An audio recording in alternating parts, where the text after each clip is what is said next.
esa pesadilla recurrente durante años. De chiquito yo siempre había tenido la pesadilla que mamá se infartaba o que le sucedía algo, y ahora se había hecho realidad. Así que recuerdo que me desplomé en el sillón, lloré como un chiquillo, porque era como que finalmente lo que yo había pensado de niño se cumplió, aunque ya era adulto, pero me costó la noticia del shock de que había tenido un infarto. Entonces me venían a la mente cientos de preguntas, pero recuerdo que le dije al Señor: te ruego que no se muera justo ahora. No estoy listo todavía, no me preparé. Finalmente nos dijeron que se había tratado de un infarto de miocardio secundario, conocido como desequilibrio isquémico, y le hicieron una angioplastia, que es colocarle una endoprótesis vascular de arteria coronaria, lo más conocido como un stent, que abre las arterias y permite el flujo sanguíneo, y la mandaron de regreso a casa. Solo fue una semana de dormir poco, de mucha preocupación, pero mamá estaba a salvo. Tragedia evitada, solo un susto.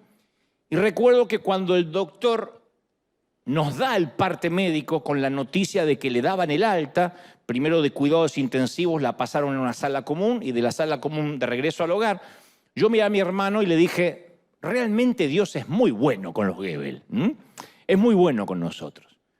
Y en ese momento surgió una pregunta en mi pensamiento. No puedo asegurarte que haya sido Dios, o simplemente quizás fue una pregunta devenida de mi propia mente.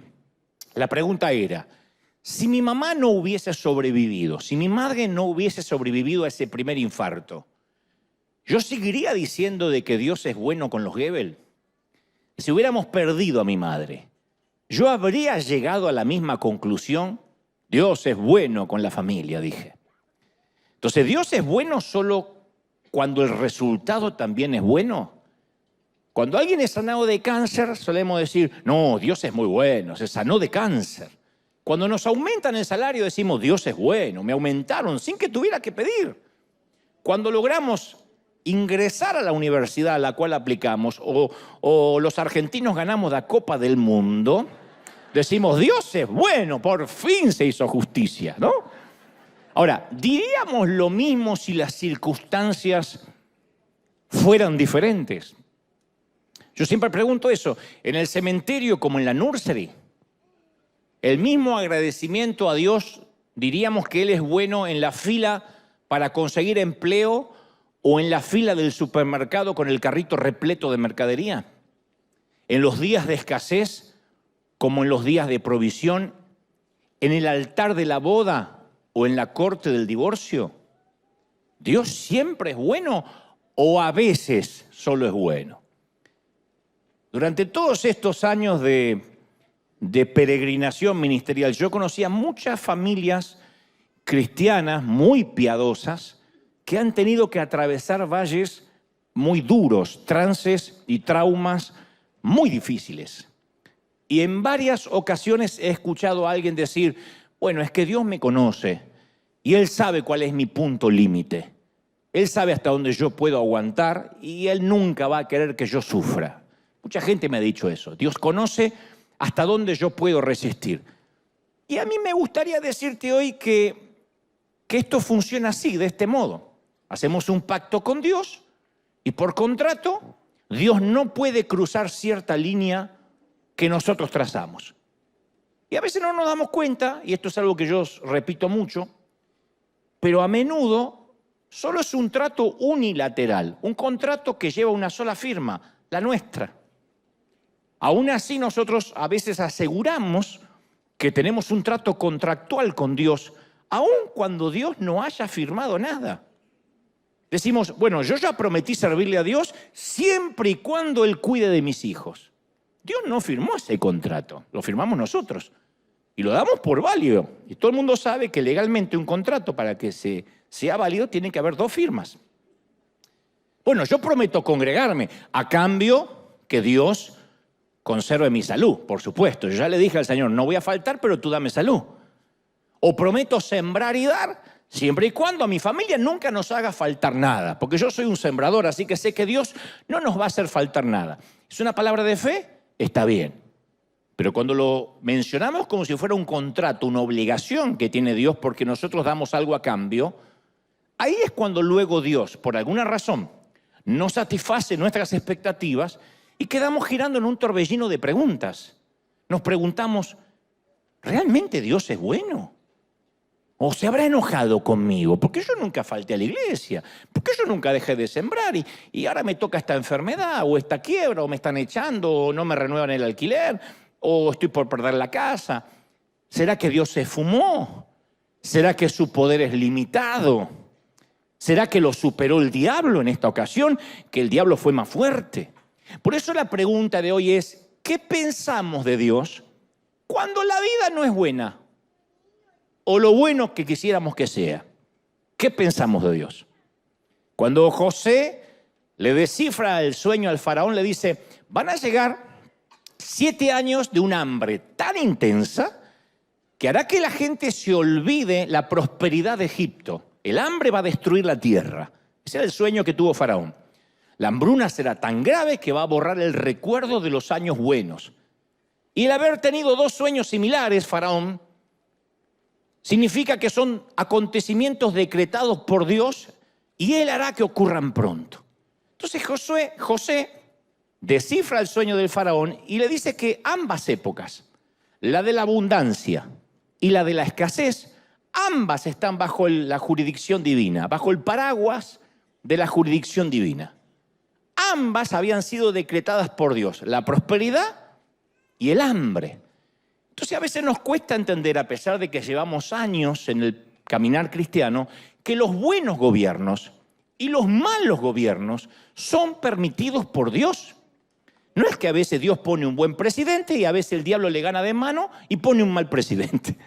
Los buenos gobiernos, no hay un gobernante, no hay un rey, no hay un dictador que suba al poder, sino es permitido por Dios.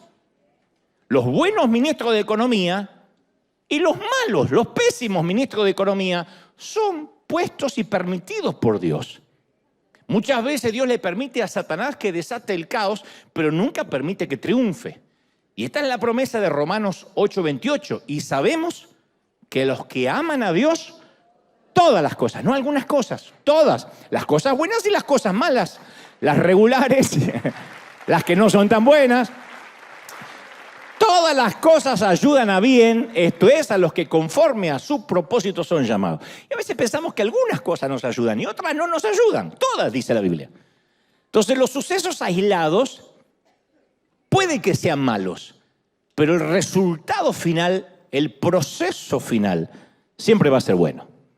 Entonces cuando uno prueba, por ejemplo, un rico plato de pasta italiana, mal tiempo para comentar esto si alguno tiene hambre, ¿no? Decimos, qué sabroso, al dente, una pasta extraordinaria. Decimos, qué sabrosa la pasta. ¿Qué es lo que está sabrosa? La harina, la levadura, el tomate con el cual hicieron la salsa, la sal, el aceite de oliva, el orégano, el queso rallado. No, lo que está sabroso son todos esos ingredientes mezclados. Entonces, la cooperación colectiva de los elementos crea algo que es sabroso, algo que es bueno. Entonces no podemos decir, por ejemplo, una inflación es buena, un ataque al corazón, una pandemia, un ataque terrorista es bueno. Eso no es bueno. Son terribles calamidades, productos de un planeta Tierra caído. Pero de alguna manera, no sé cómo, Dios los mezcla con otros ingredientes para sacar algo bueno aún de todo eso. ¿Puede salir algo bueno de algo así? Sí, de la pandemia Dios saca algo bueno. De una enfermedad aprendemos algo bueno. De una crisis financiera aprendemos algo bueno. Pero hay que permitirle a Dios que defina lo que es bueno. Porque nuestra definición de bueno, ¿qué es? Salud, comodidad, 0 problemas. Eso todos vamos a levantar una copa a fin de año, vamos a decir, bueno, salud, bendición. Nadie dice una gran dosis de prueba, problemas, suegra, problemas. Nadie va a decir eso. Para nosotros es salud, 0 problemas, nada de cosas graves. Para nosotros eso es una vida buena. La de Dios, en el caso de su Hijo, lo bueno consistió en sufrimiento, muerte de cruz. Pero Dios mezcla todo eso para producir la más grande cosa buena que jamás existió, nuestra salvación. Si Él no hubiese permitido el sufrimiento de Jesús, nosotros hoy no estaríamos aquí, no seríamos salvos. Joni Eareckson Tada era un adolescente intentando hacer un clavado en el lago cuando se rompió la columna vertebral. No calculó el fondo, empezó a flotar, su hermana la descubre, alcanza a sacarle del agua antes que se ahogue. Y cuando Joni comprendió su cuadriplegia y entendió que iba a ser permanente, que no iba a poder mover nada del cuello para abajo, empezó a experimentar las 5 etapas del duelo que dicen que experimentamos todos derivados de una tragedia o de un dolor profundo. Primero la negación. Todos negamos al principio. Decimos, no, ¿cómo es posible que esto sea voluntad de Dios? No puede ser. Esto no puede ser voluntad de Dios. Esto es el diablo que metió la cola. Uno primero lo que hace es negar. Esto no puede ser de parte de Dios. Después el enojo, la ira. No sé para qué le hablo a Dios, no sé para qué estoy orando, si Él jamás me escucha, si parece que está enojado. No entiendo para qué me congrego, no entiendo para qué voy a la iglesia, tanta fidelidad para nada. La ira es lo segundo. Lo tercero es la negociación, que es ese contrato unilateral del que te hablé recién. Bueno, Dios permitió este accidente para probar mi fe y mi paciencia, pero estoy seguro que cuando aprenda mi lección voy a sanarme y voy a caminar. Uno empieza a decir cosas en el afán de negociar que a lo mejor necesariamente no lo está diciendo Dios. Después viene la depresión. Joni le suplicó a una amiga que le administre una dosis de pastillas para morirse, no quería vivir más. Y finalmente ella llega a la fase de la aceptación y dice, aunque el propósito del diablo con mi minusvalidez quizás fue hacer naufragar mi fe, yo estoy convencida que el objetivo de Dios es sacar algo bueno de todo esto. Y actualmente Joni, que no puede mover nada de su cuerpo del cuello para abajo, es reconocida mundialmente, escribió 50 libros, me tocó conocerla cierta vez que vino a predicar en la Catedral de Cristal, grabó varios álbumes musicales, pintó 150 cuadros, produjo películas, series, además de docenas de reconocimientos, medallas de oro, galardones, 6 doctorados honorarios de 6 universidades diferentes. Y ella afirma hoy, yo prefiero estar en esta silla de ruedas teniendo la relación que tengo con Dios, que estar de pie sin conocer al Señor. Nunca a nosotros se nos ocurre que el sufrimiento en las manos de Dios a veces es una herramienta extremadamente valiosa. Yo sé que este mensaje no va a producir, por lo menos a esta altura, muchos amenes y estoy consciente. Dice, me estás deprimiendo. No, al contrario. Quiero que me sigas. Te va a sanar mucho. Un día cuando Joni volvía de una sesión de quimioterapia con su marido, hablaban de cómo el sufrimiento a veces es una gota que salpica desde el infierno. Ella dice, a mí me parece que este sufrimiento a veces es una gotita del infierno que nos salpica. Entonces su esposo detuvo el auto y le dice, ¿y cómo crees que son las gotas que salpican desde el cielo entonces? Las gotas que nos salpican desde el cielo, ¿qué son?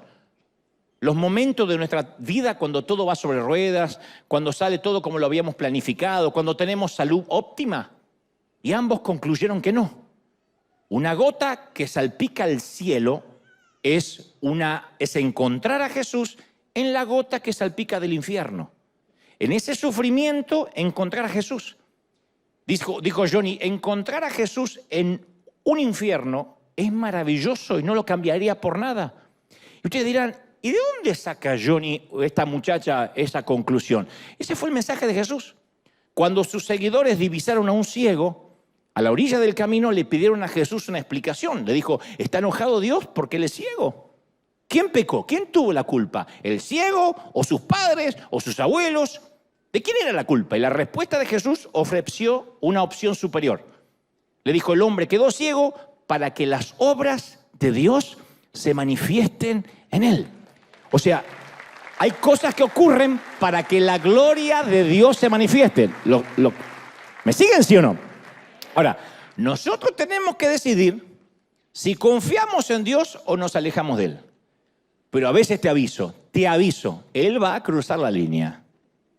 Uno dice, no, si yo me congrego y soy fiel, y si yo soy fiel con mis ofrendas y escucho los mensajes de Dante, eso sí o sí me lleva al cielo. No, Él va a cruzar la línea. En algún momento Dios va a permitir algo. Ustedes dirán, eso no me alienta, pero te mentiría si fuera lo contrario. Hay un momento en la vida que nosotros vamos a tener que tomar una decisión. Porque nuestras vidas están en las manos de Dios, ¿sí o no?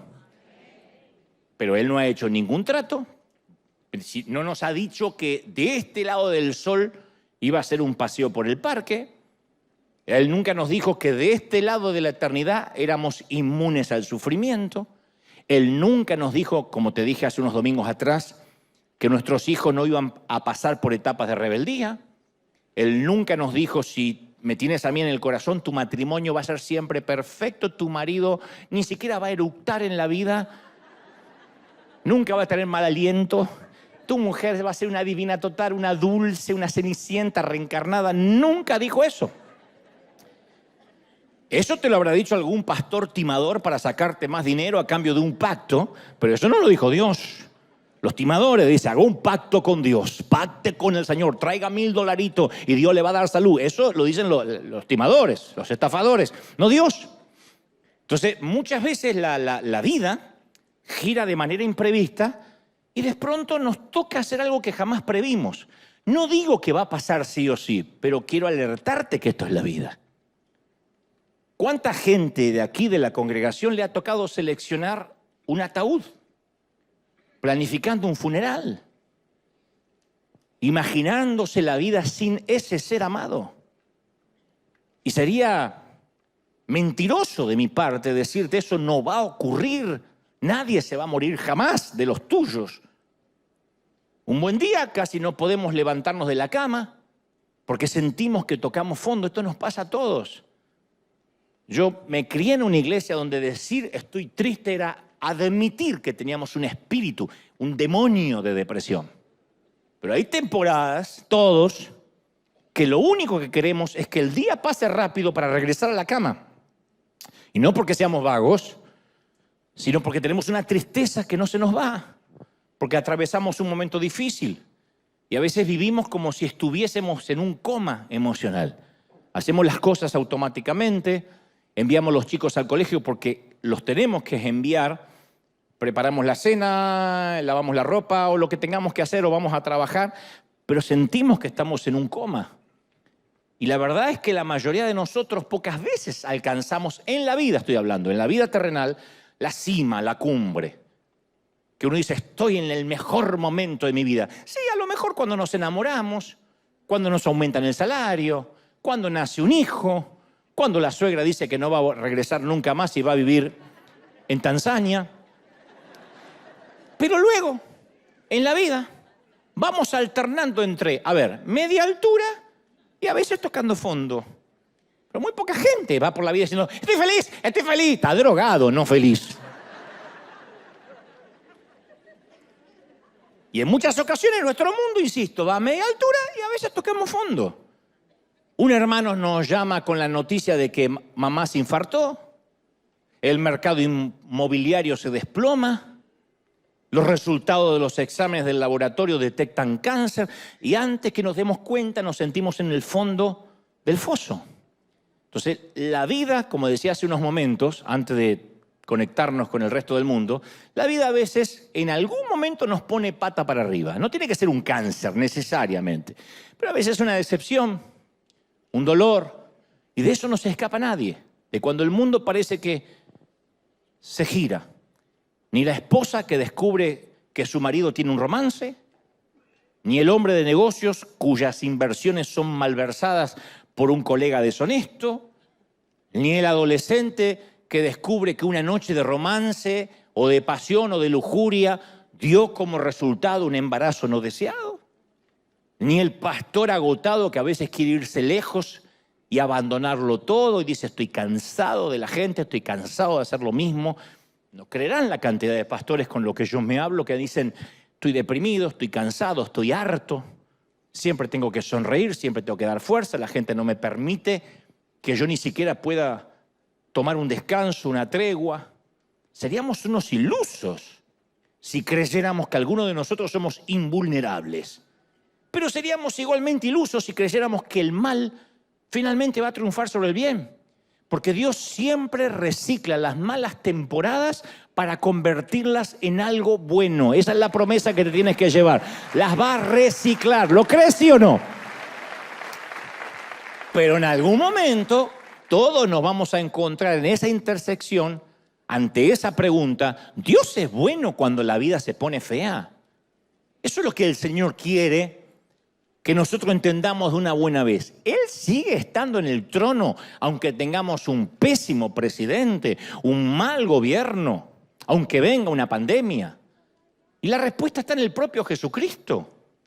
Cuando Él caminó en esta tierra, Él no se aisló del sufrimiento, no pasó por el mundo dentro de una cápsula, no predicó desde una isla desierta, aséptica, libre de dolor. Él tomó de su propia medicina, jugó con sus propias reglas. Jesús vivió discusiones con su propia familia. Su familia pensaba que estaba loco. ¿Tienes problemas familiares? Jesús los tuvo. ¿Te acusan injustamente? Jesús lo acusaron injustamente. Difamaciones crueles. Y ni hablar de muerte sin sentido. Miremos la cruz. Entonces, Él no nos exige nada que no haya experimentado Él mismo. Y solo nos da una explicación. ¿Cuál es? Aunque no entendamos lo que nos pasa ahora, Él sigue siendo bueno. Dice: pensamientos de bien tengo para ti y no de mal. ¿Lo crees, sí o no? Uno dice, pero, a ver, si no entiendo lo que me pasa, ¿cómo me podés decir que Él sigue siendo bueno? Y mi pregunta es, ¿no será que no entendemos porque no vemos nunca el plano completo? Como un hijo, como los chiquitos, cuando uno dice dulces a esta hora, no. Y hacen unos berrinches y gritan y patalean. No entiende por qué el papá o la mamá dice ahora no. ¿Cuántos no nos dijeron nuestros padres que no entendimos? Y de grande, al estar del otro lado del mostrador, al ser padre decimos, con razón me decían esto. ¿Cuántos berrinches hacen los niños cuando no entienden el panorama general? Cuando se quieren quedar hasta cualquier hora en el parque, cuando quieren dormir a cualquier hora, cuando creen que no hay horario para el celular o la tablet y el padre o la madre tienen que poner reglas. ¿No será que a veces no entendemos lo que nos pasa porque no tenemos todos los capítulos de la trama? ¿Cuántas veces nos pasa que vamos por un camino que solemos transitar a diario con el automóvil y sin aviso reducen 3 carriles a 1? ¿Pasó o no? Y pensábamos que íbamos a tardar hasta donde sea que vamos 5 minutos y es una demora de media hora. 3 carriles a 1. ¿Y uno qué ve? Obreros con casco vestidos de naranja, excavadoras, camiones, carteles de desvío, muchos conductores rezongando. Y la mayoría de nosotros la única información que tenemos es lo que estamos viendo. Es un desvío, nos preguntan nuestros niños, ¿qué pasa? Y están arreglando o construyendo algo. ¿Qué arreglan? ¿Qué construyen? Ni la menor idea. ¿Por qué lo hacen a esta hora? Menos todavía sé. Pero lo único que sabemos, están construyendo algo. Llegaste tarde y es que están arreglando. ¿Qué? No sé, pero están construyendo algo. Lo único que hicieron, nos desviaron. Pero quienes trabajan ahí en ese proyecto vieron los planos. Saben qué están haciendo y saben cuánto se van a tardar. Los que no sabemos cuánto se van a tardar somos nosotros. Y esto va a tardar varios días, qué sé yo, llevan un mes arreglando. ¿Arreglando qué? No tengo idea. El mundo, por lo que están tardando, debe estar arreglando el planeta. Porque los que no tenemos más información, solo sufrimos la demora, el desvío, y a lo sumo decimos en voz alta, ¿de verdad? Ahora tienen que arreglar la calle, no lo pueden arreglar a las 3 de la madrugada. A la hora del colegio arreglan la calle. Y en la vida actuamos de igual manera. Señalamos a nuestro hijo enfermo, señalamos las muletas, la hambruna, la crisis, la quiebra y decimos, ¿de verdad? ¿Justo hasta ahora? No tiene sentido. Pero la pregunta es, ¿todos hemos visto los planos completos de Dios? No, uno ve solo nuestro pedacito, una minilla en la puerta. Yo solo quiero llegar temprano al colegio y me detuvieron en el tránsito, punto. Me importa 3 cuernos lo que el gobernador o el alcalde esté haciendo en la esquina. Porque a veces nuestra mente no logra entender, nuestra mente limitada no logra entender qué plan divino hay detrás del desvío que nos toca en la vida. La vida se compone de desvíos. Pensabas envejecer junto con ese abuelito y de repente algo pasó y no vas a envejecer junto. pensabas tomarte esas vacaciones merecidas y tienes que usar ese dinero en un gasto médico. La vida está llena de desvíos. Quien aquí diga, yo jamás tuve un desvío, lo que planifico me sale. Bueno, debe ser el ratón Pinky Cerebro. Conquistaremos el mundo, Pinky. Pero el resto... Pablo opina así en 2 de Corintios 4:17. Dice, ¿por qué esta leve, esta corta tribulación momentánea produce en nosotros un cada vez más excelente peso y eterno peso de gloria? Me dice, esta leve tribulación. ¿De qué está hablando Pablo? ¿De una semana? ¿De un mes? Está hablando de la vida. Vamos a suponer que alguien te invita a tener las vacaciones soñadas, todo pago. Elige el lugar que quieras en el mundo. Puede ser Cancún, puede ser Tijuana, a donde quieras ir. Para gustos, cada uno va donde quiere. Donde quieras ir, Ibiza, Italia, no sé, Tierra Santa, Argentina, donde quieras ir. No dije Tierra Santa o Argentina, Tierra Santa, Argentina, ¿no? Una isla paradisíaca con la comida, las actividades que te gusten, pero hay una única condición. Durante el vuelo a la isla, quien te vende el paquete te dice, durante el vuelo a la isla siempre, por una cuestión de vientos cruzados, hay unos 5 minutos de turbulencia en el avión. Nada grave, todo el mundo llega. Pero hay muchos vientos cruzados para llegar a esa isla del Caribe y de manera que el avión se va a mover 5 minutos, le quiero avisar. ¿Quién diría no a las vacaciones para no pasar esa turbulencia de 5 minutos? Un pequeño movimiento no es nada comparado con las vacaciones pagas. Le preguntaría, ¿me está diciendo que yo tengo vacaciones pagas durante un mes con tenedor libre, comida libre, todo lo que quiera comer, todo lo que quiera tomar? Y puedo hacer lo que quiera, pero solo me toca aguantar 5 minutos de turbulencia en algún momento en la altura crucero del avión. Así es. Bueno, en el reloj de Dios estamos justo en el medio de una turbulencia que se llama vida. Comparado con la eternidad, ¿qué son 70, 80, 90 años? Una turbulencia de 5 minutos. 80 años es una turbulencia. 90 años, quiero vivir mucho. Y Dios se ríe cuando decimos, quiero vivir mucho. Y vivimos 92 años. Comparado con el cielo es un chasquido de dedos. Entonces Pablo dice, nuestro dolor no va a durar para siempre, pero nosotros sí vamos a durar para siempre. Entonces Romanos 8:18 dice, las aflicciones del tiempo presente, la que sea, no son comparables con la gloria venidera que en nosotros se va a manifestar. Él dice, no importa si la turbulencia es 1 minuto, 5 minutos o toda tu vida. No importa. Lo que viene le va a dar significado a lo que nos toca vivir ahora. Porque Dios es el maestro tejedor. Entonces toma los hilos y entremezcla los colores, las hebras tosca con las de terciopelo, mezcla los dolores con las alegrías, los días malos con los días buenos, y nada está fuera de su alcance. Entonces los reyes, los tiranos, los presidentes, el tiempo, cada molécula obedecen las órdenes de Dios. Él pasa a través de las generaciones y a medida que avanza su diseño va tomando forma. Entonces Dios no se ha olvidado de nosotros, Dios no se olvidó de ti, cabezón, Dios no se olvidó de ti. Dios te ama tanto que te tiene en un ambiente controlado. Pero a veces Dios nos lleva un tour por el fondo para que lo encontremos a Él.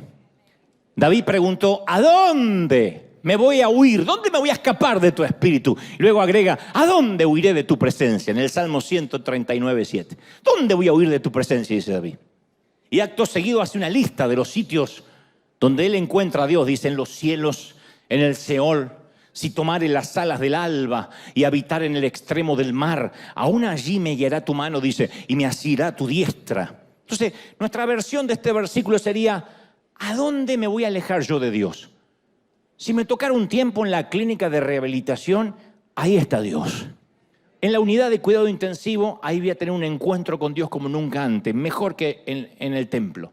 En la corte de divorcio, en el refugio para mujeres golpeadas, en la prisión del condado, ahí tú me vas a guiar.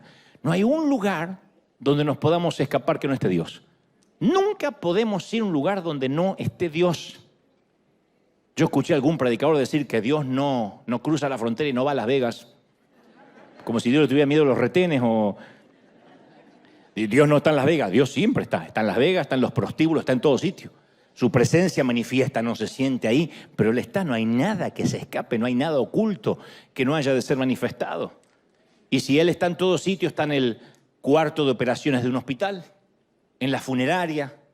Dios está en cada sitio, dice, ciertamente no está lejos de cada uno de nosotros, dice Hechos 17:27. En cada lugar, en cada sitio. Entonces, ese es el propósito de cada dolor, de cada sufrimiento. Que a veces si no tocamos fondo, Dios no lo permite, no tenemos un encuentro real con Dios. Ahora sé lo que están pensando, yo no necesito eso. Sí. Yo puedo encontrarme con Dios igual. No, somos torpes. Apenas nos va bien, oramos mucho menos. Apenas Dios nos bendice, hasta nos olvidamos de dar y de sembrar. Prometemos, Señor, voy a dar un porcentaje para ti, voy a ser un sembrador si me bendice. Nos bendice Dios. Lo primero que planificamos es las vacaciones. Y de última, si nos sobra, le damos a Dios. Somos gente torpe. Bueno, no ustedes, sino los del otro servicio, más que ustedes. Uno tiende a olvidarse. Entonces a veces Dios permite esas temporadas difíciles, donde yo más me he encontrado al Señor fueron esas temporadas álgidas. No los momentos donde yo pasaba al altar y tenía la chiripiorca y oraban por mí. Los momentos más duros, más solos, donde literalmente decía, Señor, no sé ni cómo orar, aquí va mi corazón, estoy quebrado. Eran los momentos donde Dios más me llenaba, donde Dios me decía, por fin, cabezón. Yo siempre digo, Señor, no me enseñes por las malas, yo quiero ya aprender por las buenas. Ya tengo cierta edad, no me gustaría tener un tiempo con Dios a la fuerza, confinado en la cama de hierro de un hospital tras un biombo con sueros intravenosos. Llámame a orar que yo voy. Yo digo al Señor, no me pares a la fuerza. Yo conocí a muchos hombres de Dios que los tiene que detener el Señor a la fuerza para que tengan un encuentro con Él, porque está más interesado Dios en la relación que tengamos con Él que en todo lo que hagamos para Él. Y si Dios nos tiene que detener, nos va a detener, nos va a permitir un trancazo en un ambiente controlado. Pero esa turbulencia puede durar toda una vida. Pablo dice, no te preocupes, eso es una leve turbulencia. David le pide a Dios una cosa, dice, no me eches de delante de ti, no quites de mí tu Santo Espíritu. Nunca le dijo, Dios, no me quites la corona, estoy hablando cuando él pecó. No le dice, no me quites la corona, no me quites mi reino, no me quites mi ejército. David sabía lo que era importante. La presencia de Dios. Él dijo, no quiero otra cosa que tu presencia.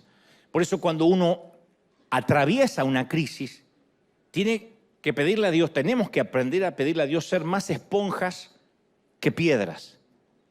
Pongamos una piedra en el océano y vamos a ver qué pasa. Se moja por fuera, cambia hasta de color, se erosiona, pero por dentro siempre está igual, es piedra.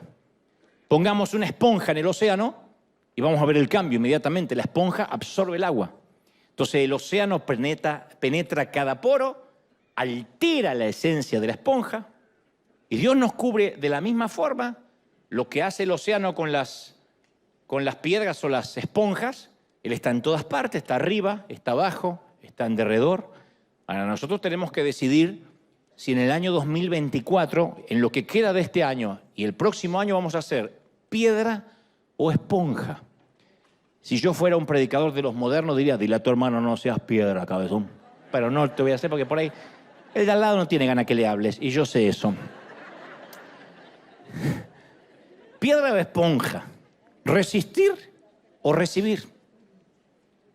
Entonces, todo dentro nuestro, cuando uno atraviesa una crisis nos dice, endurece el corazón, huye de Dios, resiste a Dios, culpa a Dios. Dios no tenía que haber permitido eso. Y uno se vuelve una piedra. Ante el mismo océano, algunos son una esponja y dice, voy a aprender de esto. Y otros dicen, no voy a aprender, me voy de la iglesia, no sirvo más, ¿para qué? No tiene sentido. Pero los corazones endurecidos nunca sanan. Los corazones de esponja sí. Entonces uno tiene que abrir el alma a la presencia de Dios. Tenemos que aferrarnos a la promesa de Hebreos 13:5. Nunca te dejaré, jamás te abandonaré, aunque estés en el hospital. Mi papá en los últimos días de su vida decía, estaba intentando volver a caminar porque había perdido la sensibilidad de sus extremidades. Y entonces yo me acuerdo que cuando me acercaba a él, que llegaba a visitarlo y él estaba haciendo su hora de ejercicio con un entrenador, él estaba como cantando bajito y yo me acercaba porque mi papá nunca fue buen cantante, pero me acercaba para escucharlo y él decía, el gozo de Dios, el gozo de Dios. Le decía, papá, ¿estás caminando? Y yo, sí, feliz. Mirá qué lindo, cómo camino, se sentía un atleta. Y yo decía, ¿cómo puede ser que apenas se puede mover el hombre? Sin embargo, había un gozo de entender de que algo Dios le estaba enseñando en ese momento vulnerable de su vida. El salmista declaró, cuando siento miedo, pongo en ti confianza. ¿Por qué voy a inquietarme? Dice el salmista. ¿Por qué me voy a inquietar? En Dios pondré mi confianza y mi esperanza y todavía lo alabaré. Aunque la higuera no florezca, aunque el olivo falte el producto del olivo. ¿Alguien lo cree, sí o no? Pero tenemos que aprender. Dios está cerca nuestro, nos vaya bien o no nos vaya bien. ¿Sientas a Dios o no lo sientas? Los pentecostales nos gusta decir, siente la presencia de Dios, siente la chiripiaca, yo estoy sintiendo algo. Y hay gente que no siente nada. Hay algunos que son propensos a eso y ¡ay! Se sienten lo que sea, pues es una cucaracha y creen que es Dios. Y después hay otros que no sienten y tienen otra estructura emocional. Y los que tienen otra estructura emocional, yo soy de esos últimos, hijo de europeos, me cuesta mucho sentir sensorialmente cuando Dios hace algo. Simplemente le creo. Pero he tenido muy pocos momentos de tembleque, de chiripiorca, de ataque, muy poco. Casi no los recuerdo. Y sin embargo, las veces que más Dios me habló es cuando menos cosas sobrenaturales sentí. Simplemente me levantaba una mañana y sabía lo que tenía que hacer. Dios me hacía sentir, esto es lo que tienes que hacer. No fue ni una voz audible, ni escuché trompetazos. Yo sabía que tenía que hacer esto. Y con los años he aprendido que Dios siempre ha estado cerca mío. Hasta en mis momentos de rebeldía, hasta en tus momentos de rebeldía vergonzantes, Dios está cerca. ¿Cómo lo sé? Soy papá. Los papis y las mamis sabemos que cuando tenemos un chiquito que está en etapa de crecimiento, uno nunca deja de controlar lo que hace. Aunque a veces hagan berrinches. Yo una vez le dije a mi mamá, me voy de esta casa y voy a ser libre. Y me hice mi maletita y me fui. 5 años tenía cuando me quise emancipar. Y me fui a dormir en el descansito de la escalera. Y me quedé como 15 minutos ahí. Tomá, para que aprendan y me sufran y me busquen. Y mamá me decía, bueno, no sé qué vas a comer, ya está, me llevé un sándwich. Yo ya me iba a vivir la vida. Y Dios a veces nos ve así, haciendo los berrinches. Entonces, ahora, no significa que uno no pueda hacer berrinche. No es, este mensaje no es para decir, resiste, aguanta, soporta la turbulencia y ya. No, no hay que decir, no hay que dudar de decirle a Dios cómo nos sentimos. ¿Estamos molestos? Hay que decirle, Señor, no estoy molesto. Él se sonreirá, como a veces los padres cuando nos aguantamos la risa. ¿Estamos en desacuerdo con su estrategia, con sus decisiones? Hay que decírselo. No hay que fingir estoicismo con Dios. Sea, Señor, aquí tu siervo, en la sala de cuidados intensivos, aleluya. No, hay que decirle, Señor, estoy desesperado. Yo le dije, Señor, que no se muera mi mamá. Y finalmente tuvo otros infartos y alguno de esos terminó muriéndose. Ese fue el primero el que te conté, pero hubo otros episodios y tuve que derramar mi corazón ante el Señor y decir que la iba a extrañar, etc. Pero no fingí ser un estoico ante el Señor. Jeremías no fingía. Jeremías era un antiguo profeta que pastoreó a Israel en un tiempo de colapso económico, de convulsión política. Había invasión, desastre, exilio, hambre, muerte, todo eso en ese orden.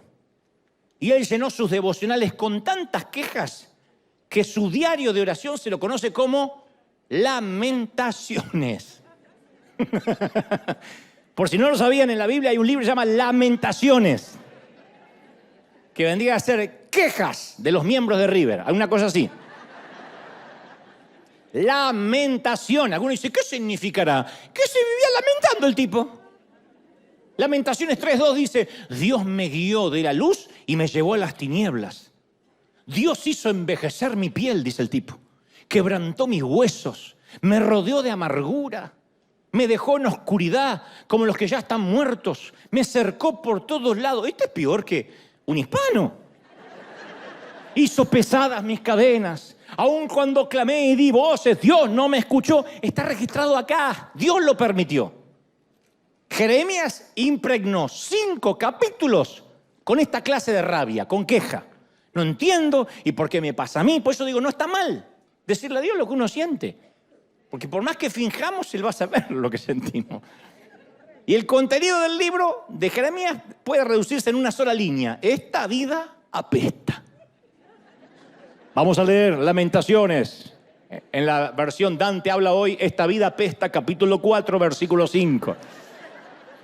¿Por qué Dios habrá decidido incluir Lamentaciones en la Biblia? ¿No será para que sigamos el ejemplo de Jeremías? ¿Para que presentemos nuestra queja? Dice el Salmo, delante de Él expondré mi queja, delante de Él manifestaré mi angustia. Dios nunca se va a molestar porque digamos, estoy angustiado, estoy triste.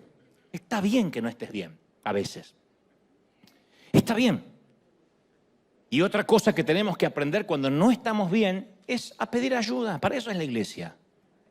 Donde están 2 o 3 congregados en mi nombre, yo estoy en medio de ellos, dice Mateo 18:20. Esto no es solo, miren, esto no es solo para decir, estamos 2 o 3, vamos a cantar y todo el mundo va a sentir un tembleque. No. Esto es Dios diciendo, garantizo mi presencia si hay 2 o 3 juntos en mi nombre. Garantizo que voy a estar ahí. Una vez Moisés y los israelitas tenían que luchar con un ejército de Amalek y la estrategia de Moisés fue muy poco convencional. Le encargó a Josué que vaya al valle a pelear y él subió a un monte a orar, pero se llevó 2 tipos que lo ayudaran a orar, Aarón y Hur, que le sostenían los brazos, 2 lugartenientes. Josué libraba la batalla física allá abajo y él luchaba en el campo espiritual. Y Aarón y Hur se pusieron al lado de su líder y le afirmaron los brazos. Y los israelitas vencieron porque Moisés no dejó de orar. Y Moisés venció porque había otros que oraban con él y le sostenían los brazos. Entonces, a veces la depresión, la tristeza, afloja las rodillas al mejor de nosotros. Hay momentos en la vida o que nos rompen el corazón, o que hay una quiebra, o hay una mala noticia. Y la gente de la congregación, yo no voy a hablar a la gente del mundo, por lo menos a la gente que estamos aquí hoy, tenemos que aprender eso, lo dije millones de veces. No podemos exigirle al otro que esté siempre radiante y no podemos fingir que estamos siempre radiantes. Entonces hay que a veces aprender a dejar de lado las conversaciones superficiales y cuando un hermano en Cristo nos pregunta, ¿cómo estás? En vez de decir, en victoria, aleluya, bendecido, gloria, como un loro. A veces decir, ¿sabes qué? No me siento bien. Gracias por preguntar. A veces no me puedo levantar de la cama. Estoy acá el domingo porque me quiero congregar, pero ¿podrías orar por mí? Ni sé por qué estoy triste. Supongo que se me juntó la vida, pero necesito que ores por mí. Y a veces no hacemos eso. Y quienes escuchamos una petición así tenemos que aprender a no juzgar. No estarás con poca oración, poco ayuno. Se habrá metido un demonio. No, todos hemos estado, estamos o estaremos en esa estación de la vida, donde la vida nos da un giro imprevisto, un desvío, y 3 carriles se reducen a 1. Y tenemos que aprender a encontrar la presencia de Dios en medio del pueblo de Dios. No venir acá a fingir, porque después no vas a querer congregarte más porque cansa fingir. Es como ponerte esos tacos altos así, estimada dama, para ir a una fiesta y una faja como si fuera un chorizo argentino metiendo todo para adentro. ¿Cuánto vas a aguantar en la fiesta? ¿Vamos? ¿No? Porque ese cuerpo pide liberación. Bueno, lleva esto al ámbito espiritual. Igual, hay gente que viene a la iglesia a fingir y a demostrar que está bien y que vive en victoria, porque nos han dicho eso, confiese la victoria, no confiese la obras del enemigo, diga que va a vencer, confiese positivismo. Entonces la iglesia deja de ser un sitio donde uno puede buscar ayuda. Donde uno dice, quiero que ores por mí. No veía la hora de que sea domingo, porque necesito que ores por mi vida. Estoy pasando un momento difícil, mi matrimonio no está bien, mis hijos no están bien. No tengo una buena relación con mis padres. Esto ocurre, esto es la vida real. Hoy mismo aquí hay una mamá joven que se le diagnosticó lupus y está muy triste. Está diciendo, yo necesito una palabra que me ayude a pasar esta turbulencia el tiempo que va a durar. Hay un caballero aquí presente que sabe que su esposa batalla contra la depresión. No, esto no es una palabra de fe ni una palabra profética, me consta, me lo han contado. Y esa mujer se siente atrapada por la tristeza y culpable por sentirse atrapada por la tristeza, así que lo vive en silencio, no lo cuenta. Y su esposo me dice, yo ya no sé más qué hacer para ayudarla. Vive triste y no sabe por qué. Y tiene miedo de pedir ayuda porque tiene miedo a que le digan algo habrás hecho. Tendrás que confesar algo oculto. Y ella, hasta donde la mente le da, no sabe por qué. Acá en esta misma iglesia, hubo un caballero que empezó a perder la memoria y a sufrir demencia. Y tenían que esconderle primero las llaves del auto, después cerrar la puerta de calle con llave porque salía caminando sin rumbo. Y su esposa tenía la esperanza de envejecer juntos. Pero de pronto vino un desvío. Vinieron ángeles vestidos de naranja y con casco diciendo 3 carriles a 1. Dios cambió el guión y alteró la trama. Y el hombre terminó partiendo con Dios. Su esposa lo extraña horrores, aun cuando los últimos días fueron muy difíciles. Esta misma semana, otra mujer joven de esta congregación partió a la eternidad durante la madrugada del pasado miércoles. Una mujer joven que batalló con un cáncer durante años, lo iba sobrellevando bastante bien. En 3 meses empeoró. Perdió tanto peso que en las últimas semanas se veía irreconocible. Su familia nunca dejó de orar, ni su esposo, ni sus hijas. Aún así se fue en paz esta semana, diciendo yo ya estoy lista para irme con el Señor. Pero eso no hace que duela menos a los que se quedan aquí. Duele. Otra familia en River, hace unos meses atrás, salió a refrescarse en pleno verano en un río californiano aquí cerca. El papá se metió al lago, un servidor. Se metió al agua para darse un chapuzón, una corriente traicionera lo succionó, mientras que sus hijas corrían por la orilla gritando su nombre. Partió en ese mismo momento, perdió la vida. Y hemos hablado con su esposa, yo he estado con sus niñas, luego de la tragedia, y solo pudimos abrazarnos en silencio. Ponernos a disposición de la familia, obviamente, en términos financieros, en lo que podíamos. Pero yo abracé a esas niñas y abracé a la mamá, a la esposa. ¿Qué le voy a decir? Cante victoria.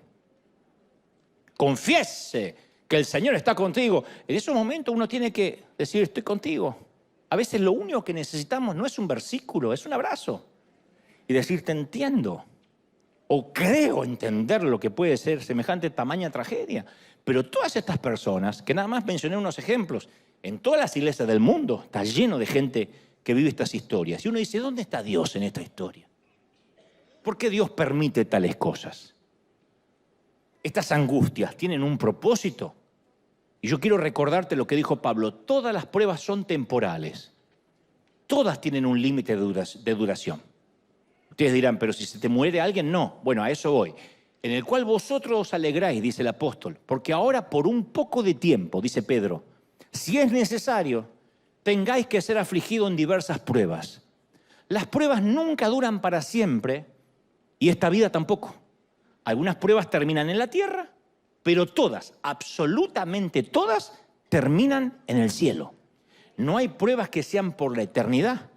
A veces nos va a tocar una vida difícil, a veces una temporada difícil, a veces 3 meses difíciles, a veces 10 años difíciles. Pero esa prueba va a ser nuestro testimonio. Segunda de Corintios 1:4 dice, Dios nos consuela de todas nuestras tribulaciones para que también nosotros podamos consolar a los que están en medio de la misma tribulación. Porque así como fuimos consolados por Dios, podemos consolar. Yo estoy consciente que aquí nadie se inscribe por voluntad propia en un curso intensivo para divorciados. O nadie se inscribe en un curso acelerado para viudas o para el cuidado de un cónyuge incapacitado. Pero a veces Dios nos enrola, nos enlista sin preguntarnos. Y uno entiende después que es para enseñar a otros lo que Él nos enseñó a nosotros. Muchas de las cosas que yo hablo con autoridad y tienen tanto peso es porque las viví y porque las vivo. Si no, yo sería un hijo de papá, un mantenido, Un hijito de pastor que viene a hablar cosas que aprendí de oídas. Pero yo he vivido tantas cosas y vivo tantas cosas que ustedes ni sospechan, lo cual me da autoridad para hablar del dolor, para hablar de la resiliencia. Y yo digo, gloria a Dios que nací donde nací, con los padres que tuve, en el país donde salí, porque hoy puedo pararme y ser una bendición a otra gente que pasa lo mismo y dice, este tipo me entiende. ¿Sí? Hay una antigua fábula china que cuenta que una mujer tenía un hijo, un chiquitito, y cuando su hijito murió a temprana edad, una profunda tristeza en esta mamá china se apoderó de ella y un día visitó a un hombre sabio en busca de ayuda y le dijo, claro que puedo ayudarte. Tengo una poción mágica que tiene el poder de aliviar tu tristeza. Ve de casa en toda la aldea y procura un grano de arroz de una familia que nunca haya sentido el aguijón de una tristeza profunda. Ella comenzó a visitar una familia tras otra y en toda la aldea no encontró ni una sola familia que nunca hubiese pasado por la tristeza. Así que no pudo obtener el grano de arroz mágico. Pero a medida que los vecinos le hablaban de sus penas, de sus tragedias, de sus infortunios, ella escuchaba y de algún modo empezó a ministrarle. Y según comenzó ella a ser ministrada, empezó a consolar a otros. Y entonces cambió su estado de ánimo y comenzó a sanar su corazón. Entonces a veces nuestro dolor puede llegar a ser nuestro mejor mensaje. Y en lugar de decir, ¿por qué, Señor, pasé lo que pasé este año? Preguntemos, ¿qué, Señor? ¿Qué como esponja puedo aprender de esta experiencia? En lugar de pedirle a Dios que cambie nuestra circunstancia, decirle, Señor, usa la circunstancia para cambiarme a mí. La vida es una materia obligada y tenemos que pasarla todos. Y Dios está actuando en cada uno de nosotros, nos guste o no. Y Él no se complace en herir a la gente y causarles dolor, dice Lamentaciones 3:33. Él no se deleita en nuestro sufrimiento, pero sí se deleita en nuestro desarrollo. ¿Me siguen, sí o no? Y el que comenzó en vosotros la buena obra, la perfeccionará hasta el día de Jesucristo. Él no te deja hasta que no haya hecho contigo lo que dijo que iba a hacer. ¡Aleluya! O sea que en los días previos a la guerra con Alemania, en el año 1939, el gobierno británico encargó una serie de carteles para pegar por toda Gran Bretaña. Y la idea era poner en papel consignas motivadoras, distribuirlas por el país, porque no había manera, no había tecnología de internet para comunicar a la gente mucho. Y se usaron letras mayúsculas en el formato de 2 colores. La única ilustración era la corona del rey Jorge VI. Y el primer cartel decía, tu valor, tu alegría, tu determinación nos dará la victoria. Eso estaba pegado por toda Gran Bretaña. Después se produjo un segundo cartel que decía, la libertad está en peligro, defiéndela con toda tu fuerza. Y estos 2 carteles estuvieron en toda Gran Bretaña, en las estaciones de ferrocarril, en bares.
Música